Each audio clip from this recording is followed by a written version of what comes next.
அண்மை செய்தி டிஜிட்டல் ஆவணங்களின் நகலை அமைச்சர் செந்தில் பாலாஜி தரப்பிற்கு வழங்க வேண்டும் என தற்போது உத்தரவானது பிறப்பிக்கப்பட்டிருக்கிறது. அமலாக்கத்துறைக்கு சென்னை முதன்மை அமர்வு நீதிமன்றம் இந்த உத்தரவை பிறப்பித்திருக்கிறது. விவரங்களை செய்தியாளர் கிருஷ்ணா வழங்க கேட்கலாம். கிருஷ்ணா, விவரங்கள் என்ன? வணக்கம்.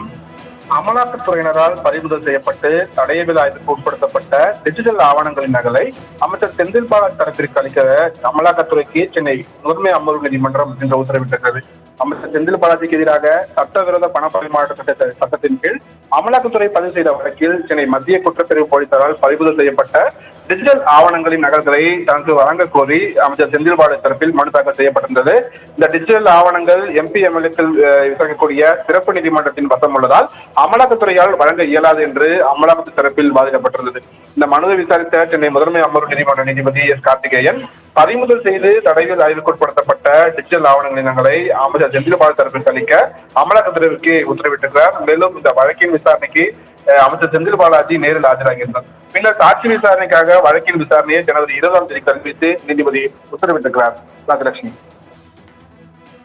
விவரங்களை வழங்கியதற்கு நன்றி கிருஷ்ணா.